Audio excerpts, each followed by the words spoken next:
सुन रहे हैं एएनसी सिने originals audio story, Hindi साहित्य की रहस्य रोमांच की कहानियों से बनी हमारी सीरीज क्लासिक स्टोरी। निर्माता राजश्री राय, सूत्रधार Deepak Dutt Sharma, sound design Kala studio.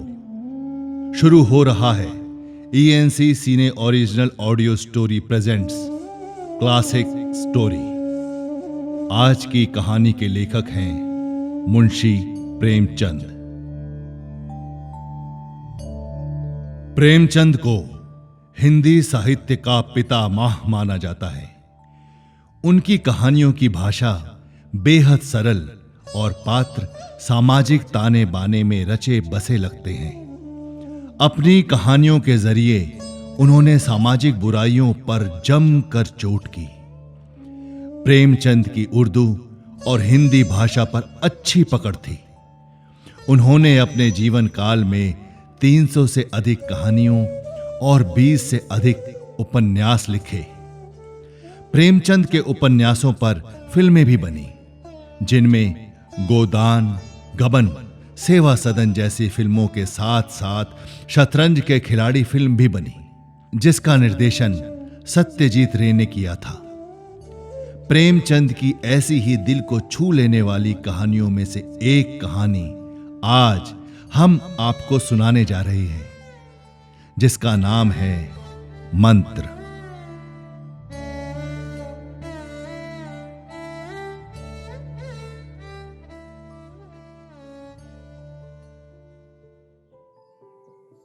संध्या का समय था। डॉक्टर चड्डा गोल्फ खेलने के लिए तैयार हो रहे थे।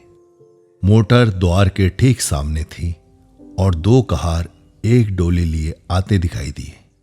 डोली के पीछे एक बूढ़ा लाठी टेकता चल रहा था। डोली औषधालय के ठीक सामने आकर रुकी। बूढ़े ने धीरे धीरे आकर द्वार पर पड़ी चिक से झांका। ऐसी साफ सुथरी जमीन पर पैर रखते हुए भी बेचारे को डर लग रहा था कि कहीं लुढ़क ना जाए। डॉक्टर साहब को सामने खड़े देखकर भी वह कुछ कहने का साहस नहीं जुटा पा रहा था। डॉक्टर साहब ने चिक के अंदर से झांका और कहा, अरे कौन है, क्या चाहता है? बूढ़े ने हाथ जोड़कर कहा, हुजूर, बहुत गरीब आदमी हूं, मेरा लड़का कई दिनों से बीमार है। डॉक्टर साहब ने बीच में ही बात काटते हुए सिगार जलाया और कहा, अरे कल सवेरे आना, कल सवेरे, इस वक्त हम मरीज नहीं देखते।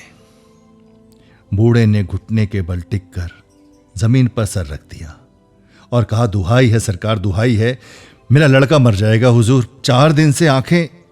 डॉक्टर साहब ने फिर से बात काटते हुए अपनी कलाई पर नजर डाली। केवल 10 मिनट और समय बाकी था। गोल्फ स्टिक खूंटी से उतारते हुए बोले, अरे कल सवेरे आओ, अभी हमारे खेलने का वक्त है। बूढ़े ने पगड़ी उतार कर चौखट पर रख दी और रो रो कर बोला, हुजूर, एक निगाह देख ले, बस एक निगाह। लड़का हाथ से चला जाएगा हुजूर, 7 लड़कों में बस यही बचा है हुजूर, हम दोनों रो रो कर मर जाएंगे सरकार, आपकी बढ़त हो, आपकी तरक्की हो दीन बंधु। ऐसे उज्जड़ देहाती प्रायः रोज ही यहां आया करते थे। डॉक्टर साहब उनके स्वभाव से खूब परिचित थे। कितना ही बोलते रहो पर वो लोग अपनी ही रट लगाते जाएंगे, किसी के सुनते ही नहीं। उन्होंने धीरे से चिक उठाई, बाहर निकलकर अपनी मोटर की तरफ चल पड़े। बूढ़ा यह कहता हुआ उनके पीछे दौड़ा, सरकार, बहुत धर्म होगा सरकार, हुजूर दया कीजिए, बड़ा दीन दुखी हूं सरकार, संसार में कोई नहीं है बाबूजी। मगर डॉक्टर साहब ने एक बार भी उसकी तरफ देखा तक नहीं। मोटर पर बैठ के निकल गए और बोलते हुए गए, कल सवेरे आना। मोटर चली गई। बूढ़ा कई मिनटों तक मूर्ति की भांति निश्चल खड़ा रहा।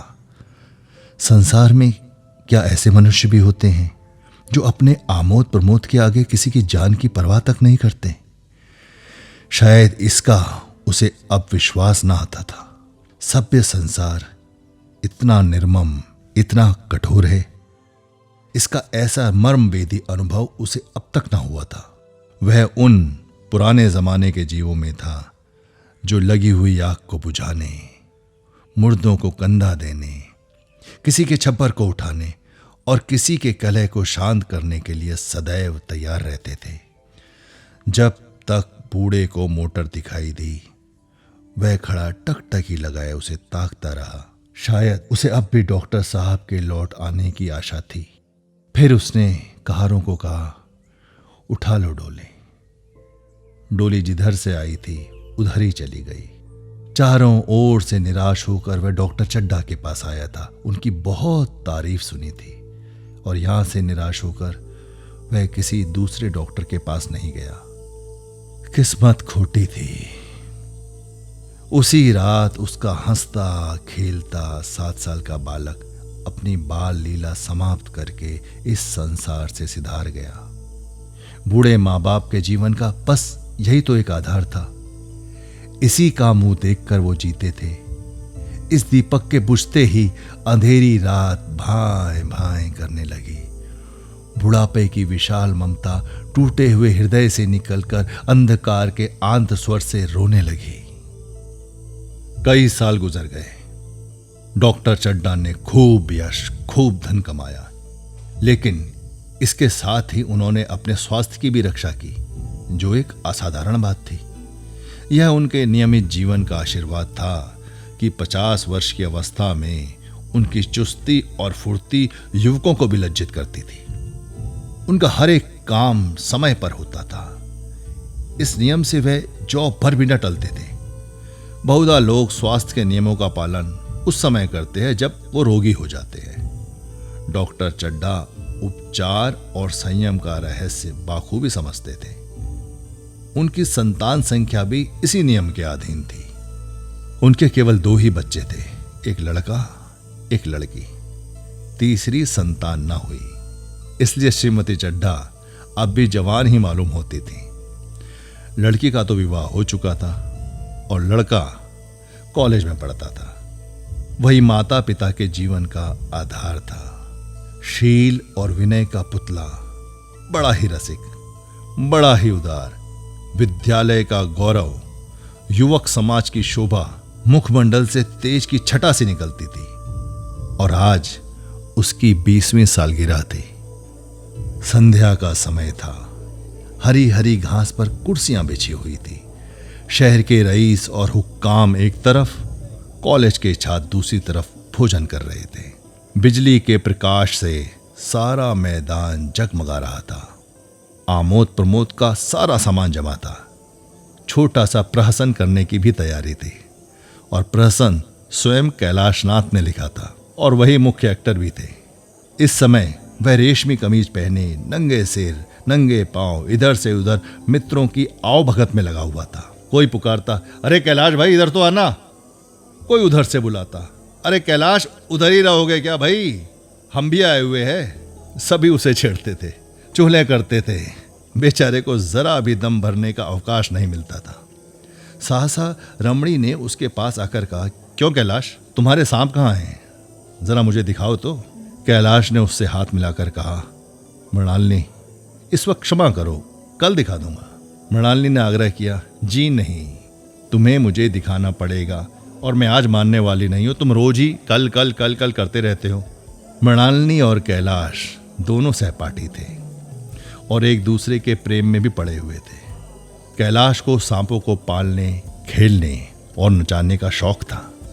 तरह तरह के सांप पाल रखे थे उसने। उनके स्वभाव और चरित्र की परीक्षा ही करता रहता था। थोड़े दिन हुए उसने विद्यालय में सांपों पर एक मार के क्या व्याख्यान दिया था। सांपों को नचाकर भी दिखाया था। प्राणी शास्त्र के बड़े बड़े पंडित भी यह व्याख्यान सुनकर दंग रह गए थे। यह विद्या उसने एक बहुत बड़े सपेरे से सीखी थी।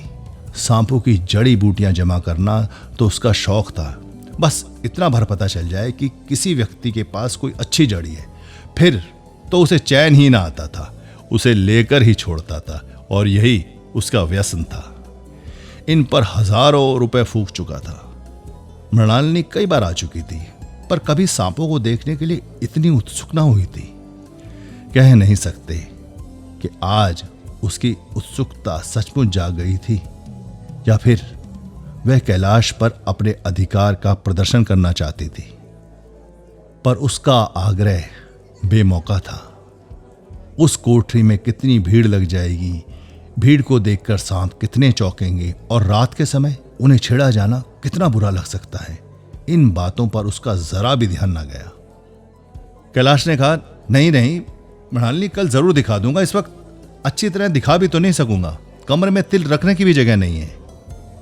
एक महाशय ने छेड़कर कहा, अरे भाई दिखा क्यों नहीं देते, जरा सी बात पे इतना टाल मटोल कर रहे हो। मिस गोविंद देखो, हरगिज ना मानना, देखे कैसे नहीं दिखाते।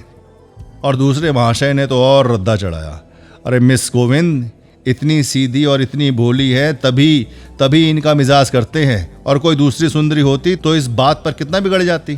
तीसरे साहब ने फिर मजाक उड़ाया, अजी बोलना छोड़ देती भला, ये भी कोई बात है।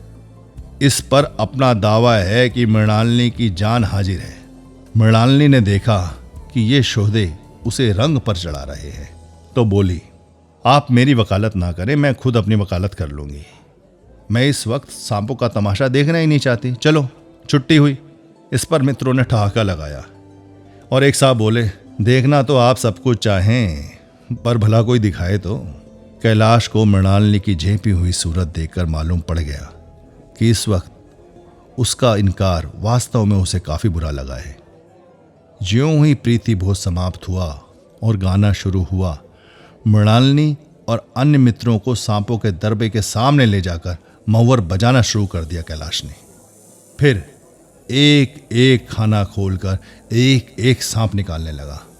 वाह क्या कमाल था! ऐसा जान पड़ता था कि वे कीड़े उसकी एक एक बात, उसके मन का एक एक भाव समझते हैं। किसी को उठा लिया, किसी को गर्दन में डाल लिया, किसी को अपने हाथ में लपेट लिया। मृणालिनी बार बार मना करती रही कि इन्हें गर्दन में मत डालो, अरे दूर से ही दिखा दो, जरा सा बस नचा के दिखा दो। कैलाश की गर्दन में सांपों को लिपटते देखकर उस बेचारी की जान ही निकल रही थी।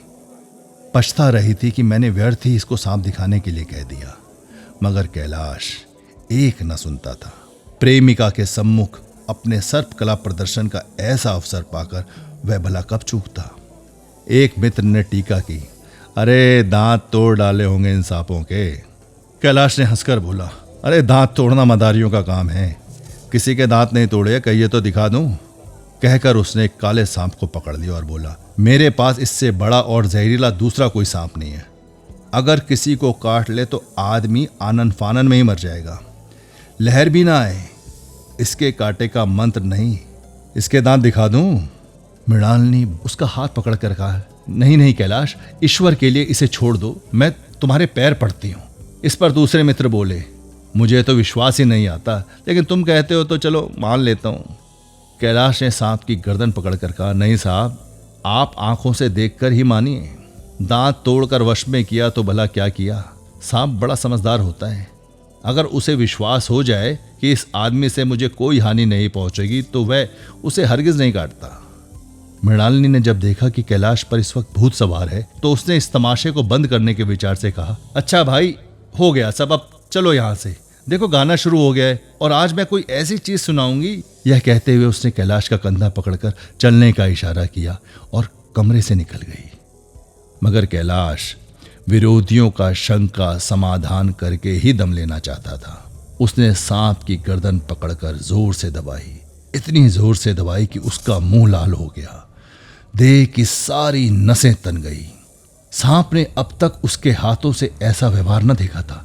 उसकी समझ में ना आता था कि यह मुझसे क्या चाहते हैं। उसे शायद भ्रम हुआ कि वो उसे मार डालना चाहते हैं, अतः वह आत्मरक्षा के लिए तैयार हो गया। कैलाश ने उसकी गर्दन खूब दबाकर मुंह खोल दिया और उसके जहरीले सांप दिखाते हुए बोला, जिस सज्जन को शक हो आकर देख ले, आया विश्वास या अब भी नहीं, अब भी कोई शक है। मित्रों ने आकर उसके दांत देखे और चकित रह गए। प्रत्यक्ष प्रमाण के सामने संदेह का कोई स्थान नहीं था। मित्रों का शंका का निवारण करके कैलाश ने सांप की गर्दन ढीली कर दी और उसे जमीन पर रखना चाहा, पर वह काला केवल क्रोध से पागल हो रखा था। गर्दन नरम पड़ते ही उसने सिर उठाकर कैलाश की उंगली में जोर से काटा और वहां से भाग दिया। कैलाश की उंगली से टप टप खून टपकने लगा। उसने जोर से उंगली दबा ली और अपने कमरे की तरफ दौड़ा। वहां मेज की दराज में एक जड़ी रखी हुई थी जिसे पीसकर लगा देने से घातक विष भी रफू हो जाता था। मित्रों में हलचल बढ़ गई, बाहर महफिल में भी खबर गई। डॉक्टर साहब घबरा कर दौड़े। फौरन उंगली की जड़ कसकर बांधी गई और जड़ी पीसने के लिए कह दी गई। डॉक्टर साहब जड़ी के कायल न थे। वह उंगली का डसा भाग नश्तर से काट देना चाहते थे, मगर कैलाश को जड़ी पर पूर्ण विश्वास था। मृणालिनी पियानो पर बैठी हुई थी। यह खबर सुनते ही दौड़ी और कैलाश की उंगली से टपकते हुए खून को रुमाल से पोंछने लगी। जड़ी पीसी जाने लगी, पर उसी 1 मिनट में कैलाश की आंखें झपकने लगी। होठों पर पीलापन दौड़ने लगा, यहां तक कि अब वह खड़ा भी ना रह सका, फर्श पर बैठ गया। सारे मेहमान जमा होने लगे। कोई कुछ कहता तो कोई कुछ। इतने में जड़ी पीस कर आ गई। मृणालिनी ने कटी उंगली पर लेप किया। 1 मिनट और बीता। कैलाश की आंखें बंद हो गई। वह लेट गया और हाथ से पंखा चलने का इशारा किया। मां ने दौड़कर उसका सिर अपनी गोद पे रखा और बिजली का टेबल फैन चला दिया। डॉक्टर साहब ने झुककर पूछा, कैलाश कैसी तबीयत है? कैलाश ने धीरे से हाथ उठाकर कुछ इशारा किया, पर कुछ बोल ना सका। मृणालिनी ने करुण स्वर में कहा, क्या जड़ी कुछ असर नहीं करेगी? डॉक्टर साहब ने सिर पकड़कर कहा, क्या बताऊं, मैं इसकी बातों में क्यों आ गया? अब तक तो नश्तर से ही फायदा हो चुका होता। आधे घंटे तक यही हाल रहा। कैलाश की दशा प्रति क्षण बिगड़ती चली गई, यहां तक कि उसकी आंखें पथरा गई, हाथ पांव ठंडे हो गए, मुख की कांति मलिन पड़ गई, नाड़ी का कहीं कुछ पता नहीं था। मौत के सारे लक्षण साफ दिखाई देने लगे। घर में कोहराम मच गया। मृणालिनी एक और सिर पीटने लगी, मां अलग पछाड़े लगाने लगी। डॉक्टर चड्ढा को मित्रों ने पकड़ लिया, नहीं तो वह उसी नश्तर से अपनी ही गर्दन पर वार कर देते। एक महाशय बोले, अरे कोई मंत्र झाड़ने वाला मिल जाए तो संभव है अब भी जान बच जाए। एक मुसलमान सज्जन ने इसका समर्थन भी किया। अरे साहब, कब्र में पड़ी हुई लाशें जिंदा हो गई, ऐसे ऐसे बकमाल पड़े हुए हैं। डॉक्टर चड्ढा बोले, अरे मेरी अकल पर पत्थर पड़ गया था कि इनकी बातों में आ गया। नश्तर ही लगा देता तो ये नौबती क्यों आती। बार बार समझाता रहा कि बेटा सांप ना पालो, पर मेरी सुनता कौन है। बुलाइए किसी झाड़ फूक करने वाले को, मेरा सब कुछ ले ले, मैं अपनी सारी जायदाद उसके पैरों में रख दूंगा, लंगोटी बांध कर घर से निकल जाऊंगा, पर बस मेरा कैलाश उठ बैठे। ईश्वर के लिए कोई किसी को तो बुलाओ। एक महाशय का किसी झाड़ने वाले से परिचय था। वह दौड़कर उसे बुला लाए, मगर कैलाश की सूरत देखकर उसने मंत्र चलाने की भी हिम्मत नहीं की। वो बोला, अब क्या हो सकता है सरकार, जो होना था वो हो चुका। अरे मूर्ख, यह क्यों नहीं कहता कि जो कुछ ना होना था वो हो चुका। जो कुछ होना था वह कहां हुआ। माँ बाप ने बेटे का सेहरा कहां देखा। मृणालिनी का कामना तरु क्या पल्लव और पुष्प से रंजित हो उठा। मन के वह स्वर्ण स्वप्न जिनसे जीवन का आनंद स्रोत बना हुआ था, क्या पूरे हो गए। जीवन के नृत्य में तारिका मंडित सागर में आमोद की बहार लूटते हुए क्या उनकी नौका जलमग्न नहीं हो गई। जो ना होना था वह हो गया। वही हरा भरा मैदान था, वही सुनहरी चांदनी एक निशब्द संगीत की भांति प्रकृति पर छाई हुई थी। वही मित्र समाज था, वही मनोरंजन के सामान थे, मगर जहां हास्य की ध्वनि थी वहां करुण क्रंद और अश्रु प्रवाह था। शहर से कई मील दूर एक छोटे से घर में एक बूढ़ा और बुढ़िया अंगीठी के सामने बैठे जाड़े की रात काट रहे थे। बूढ़ा नारियल पीता था और बीच बीच में खांसता था। बुढ़िया दोनों घुटनियों में सिर डाले आग की ओर ताक रही थी। एक मिट्टी के तेल की कुप्पी ताक पर रखी हुई थी। घर में न चारपाई थी न बिछौना। एक किनारे थोड़ी सी पुआल पड़ी हुई थी। इस कोठरी में एक चूल्हा था। बुढ़िया दिन भर उपले और सूखी लकड़ियां बटोरती थी। बूढ़ा रस्सी बटकर बाजार में बेच आता था। यही उसकी जीविका थी। उन्हें ना किसी ने कभी रोते देखा था और ना हंसते। उनका सारा जीवन जीवित रहने में ही कट जाता था। मौत द्वार पर खड़ी थी, रोने या हंसने की किसे फुर्सत। बुढ़िया ने पूछा, कल के लिए सन तो है नहीं, काम क्या करोगे? अरे जाकर झगड़ू सा से 10 सेर सन उधार ले आऊंगा। अरे उसके पहले के पैसे तो दिए नहीं, भला उधार क्यों देगा? ना देगा ना सही, घास तो कहीं नहीं गई, दोपहर तक क्या 2 आने की भी ना काट पाऊंगा। इतने में एक आदमी ने द्वार पर आकर आवाज दी, अरे भगत भगत, क्या सो गए हो? अरे जरा किवाड़ तो खोलो। भगत ने उठकर किवाड़ खोल दिए। आदमी ने अंदर आकर कहा, भाई सुना तुमने, डॉक्टर चड्डा बाबू के लड़के को सांप ने काट लिया। भगत ने चौंक कर कहा, चड्डा बाबू के लड़के को? अरे वही चड्डा बाबू है ना जो छावनी वाले बंगले में रहते हैं। अरे हाँ हाँ वही, शहर में हल्ला मचा हुआ है, जाते हो तो जाओ, आदमी बन जाओगे। बूढ़े ने कठोर भाव से सिर हिलाकर कहा, अरे मैं नहीं जाता, मेरी बला जाए, वही चड्डा है ना, खूब जानता हूं। एक बार भैया को लेकर उन्हीं के पास गया था और तब वो खेलने जा रहे थे, मैं उनके पैरों पर गिर पड़ा कि एक नज़र देख लो, पर सीधे मुंह तक बात नहीं की थी उन्होंने। भगवान बैठे सब सुन रहे हैं, अब जान पड़ेगा कि बेटे का गम कैसा होता है। बूढ़े ने पूछा, कई लड़के हैं? तो जवाब मिला, बस एक ही लड़का है। और सुनाए उसने भी अब जवाब ही दे दिया। बूढ़े ने कहा, भगवान बड़ा कारसाज है। उस वक़्त हमारी आंखों से आंसू निकल पड़े थे, पर उन्होंने तनिक भी दया ना दिखाई थी। मैं तो उनके द्वार पर भी होता तो भी बात ना पूछता। तो न जाओगे? हमने जो सुना सो कह दिया। अच्छा किया, हमारा कलेजा ठंडा हो गया, आंखें ठंडी हो गई, लड़का भी ठंडा हो गया। तुम जाओ, आज चैन की नींद सोऊंगा। अरे तंबाकू तो बना दो, एक चिलम और पीऊंगा, अब मालूम होगा लाला को, सारी सहाबी निकल जाएगी। हमारा क्या बिगड़ा? लड़के के मर जाने से कुछ हमारा राज तो नहीं चला गया। जहां 6 बच्चे गए थे वहां एक और चला गया। तुम्हारा तो राज ही सूना हो जाएगा डॉक्टर। उसी के वास्ते सबका गला दबा दबा कर जोड़ा था ना। अरे अब क्या करोगे? एक बार देखने तो जरूर जाऊंगा, पर कुछ दिन बाद मिजाज का हाल पूछूंगा। आदमी चला गया। भगत ने किवाड़ बंद कर लिए, तब चिलम पर तंबाकू रखकर पीने लगा। बुढ़िया ने कहा, इतनी रात गए, जाड़े पाले में भला जाएगा भी कौन? बूढ़े ने जवाब दिया, अरे दोपहर भी होती तो भी ना जाता, सवारी दरवाजे पर लेने भेजते तो भी ना जाता। भूल नहीं गया हूं, पन्ना की सूरत आज भी आंखों में फिर रही है। इसी निर्दयी ने उसे एक नजर तक नहीं देखा था। अरे क्या मैं ना जानता था कि वह ना बचेगा? खूब जानता था। चड्डा भगवान नहीं थे कि उनकी निगाह देख लेने से अमृत बरस जाता। नहीं, बस हमारे मन की खाली दौड़ थी, हमें पता है, पर जरा तसल्ली हो जाती, बस इसीलिए उनके पास गया था। अब किसी दिन जाऊंगा और कहूंगा, क्यों साहब, कहिए क्या रंग है? दुनिया बुरा कहेगी तो कहे, कोई परवाह नहीं। छोटे आदमियों में तो सब ऐब होते हैं, बड़ों में कोई ऐब नहीं होता, सब देवता ही होते हैं। भगत के लिए यह जीवन का पहला अवसर था कि ऐसा समाचार पाकर भी वह बैठा रह गया हो।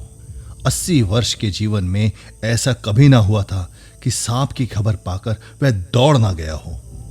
माघ पूष की अंधेरी रात, चैत बैसाख की धूप और लू, सावन भादों की चढ़ी हुई नदी और नाले, किसी की उसने कभी परवाह नहीं की थी। वह तुरंत घर से निकल पड़ता था, निस्वार्थ, निष्काम। लेन देन का विचार उसके दिल में कभी नहीं आया। यह ऐसा काम ही न था। जान का मूल्य भला कौन दे सकता है? यह एक पुण्य कार्य था। सैकड़ों निराशों को उसके मंत्रों ने जीवन दान दिया था, पर आज वह घर से एक कदम भी ना निकाल सका। यह खबर सुनकर सोने जा रहा था। बुढ़िया ने कहा, तंबाकू अंगीठी पर रखी है, उसके भी आज 2.5 पैसे हो गए। आज तो वो देती ही ना थी। बुढ़िया यह कहकर लेट गई। बूढ़े ने कुप्पी बुझाई, कुछ देर खड़ा रहा और फिर बैठ गया। अंत में लेट गया, पर यह खबर उसके हृदय पर बोझ की भांति रखी हुई थी। उसे मालूम हो रहा था उसकी कोई चीज जैसे खो गई है, जैसे सारे कपड़े गीले हो गए हैं या पैरों में कीचड़ लगा हुआ है, जैसे कोई उसके मन में बैठा हुआ उसे घर से निकलने के लिए कुरेद रहा है। बुढ़िया जरा देर में खर्राटे भी लेने लगी। बूढ़े अक्सर बातें करते करते सोते हैं और फिर जरा सा खटका होते ही जाग पड़ते हैं। तब भगत उठा, अपनी लकड़ी उठा ली और धीरे से किवाड़ खोले। बुढ़िया ने पूछा, अरे कहाँ जाते हो? उसने जवाब दिया, कहीं नहीं, बस देखता था कि रात कितनी हो गई। अभी बहुत रात है, सो जाओ। नींद नहीं आती, बूढ़े ने जवाब दिया। नींद काहे आवेगी, मन तो चड्ढा के घर पर लगा हुआ है। बूढ़े ने कहा, चड्ढा ने मेरे साथ कौन सी नेकी कर दी है जो वहां जाऊं? वह आकर पैर भी पड़ जाए तब भी ना जाऊं। बुढ़िया बोली, पर उठे तो इसी इरादे से हो? वो बोला, नहीं री, ऐसा पागल नहीं हूं कि जो मुझे काटे बोए उसके लिए मैं फूल बोता फिरूं। बुढ़िया फिर से सो गई। भगत ने किवाड़ लगा दिए और फिर आकर बैठ गया।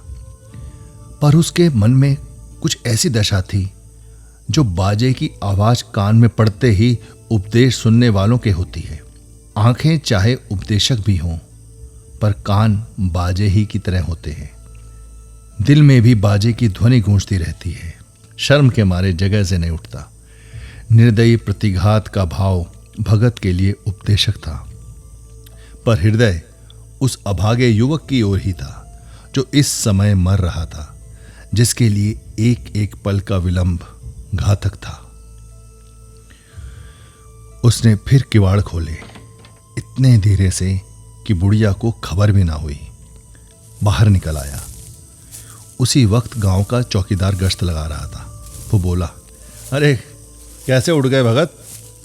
आज तो बड़ी सर्दी है, कहाँ जा रहे हो?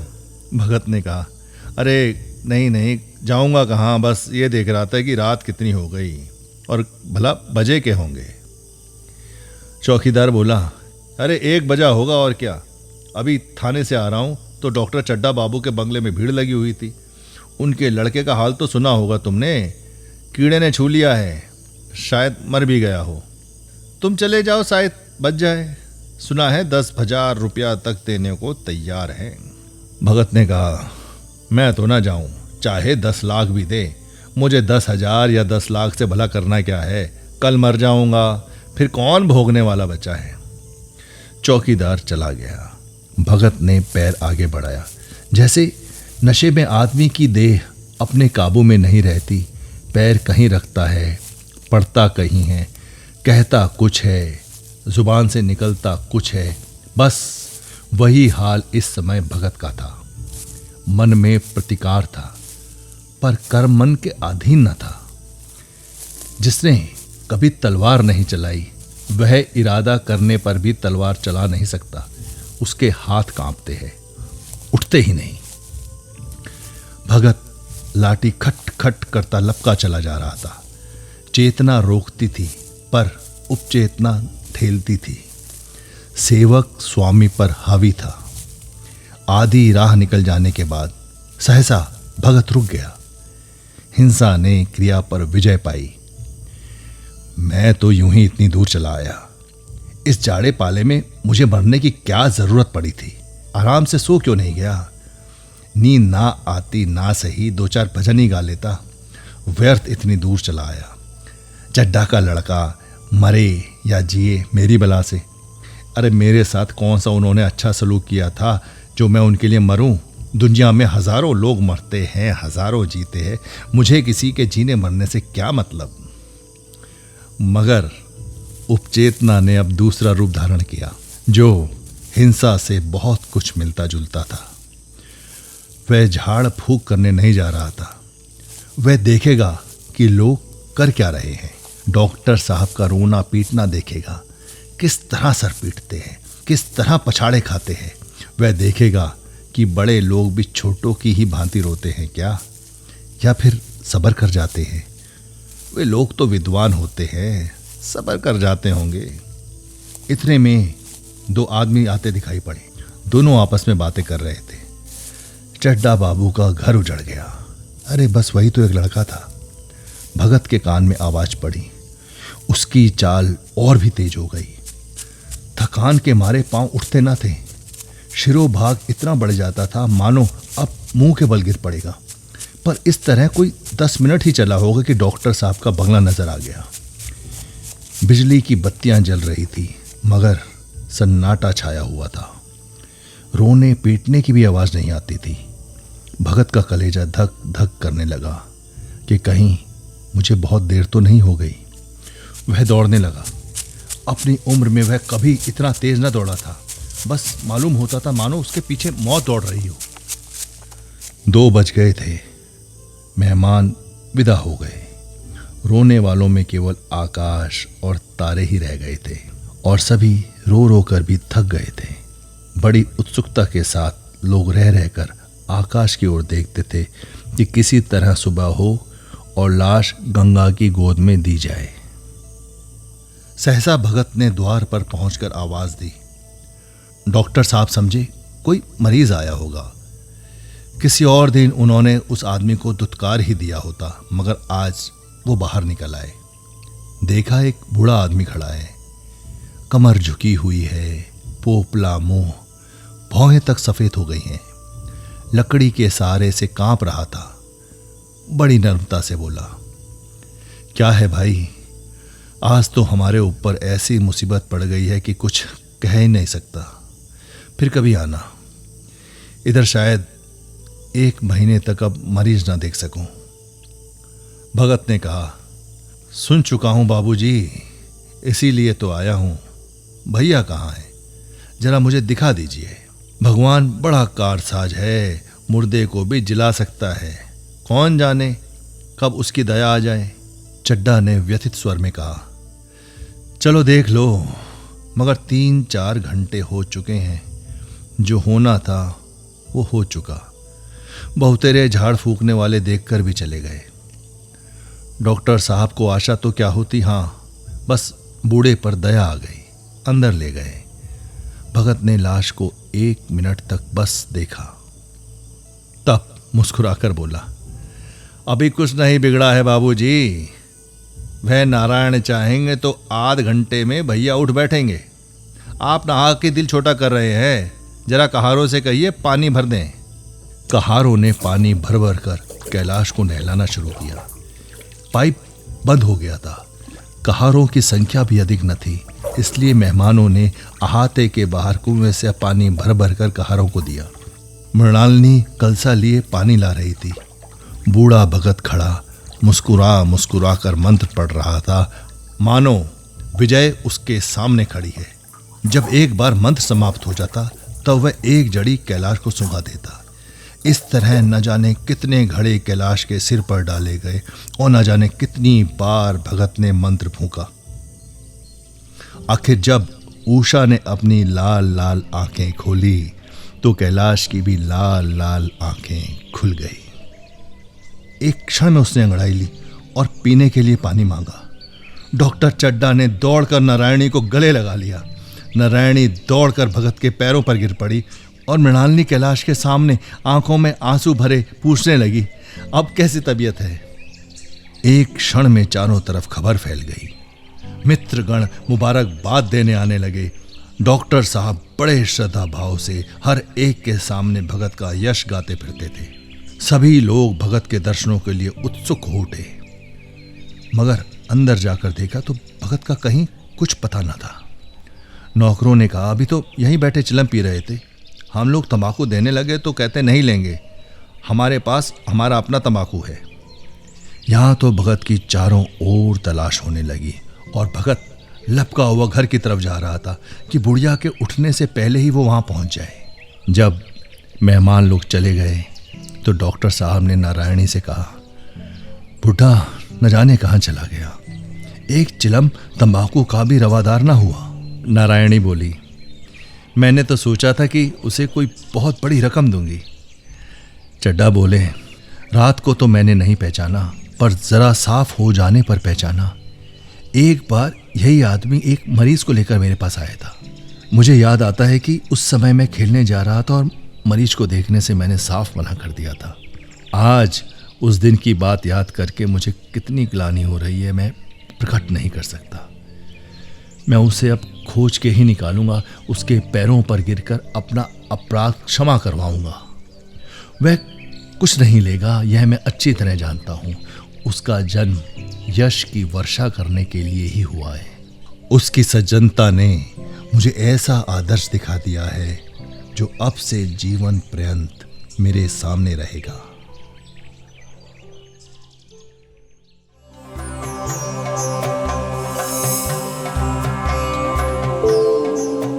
आप सुन रहे थे ENC सिने ओरिजिनल्स प्रेजेंट्स क्लासिक स्टोरी। आज की कहानी थी मंत्र। ऐसी ही कहानियों को सुनने के लिए सब्सक्राइब करें हमारा YouTube चैनल ENC सिने ओरिजिनल्स। नई कहानियों को सुनने के लिए बेल आइकॉन दबाना ना भूलें।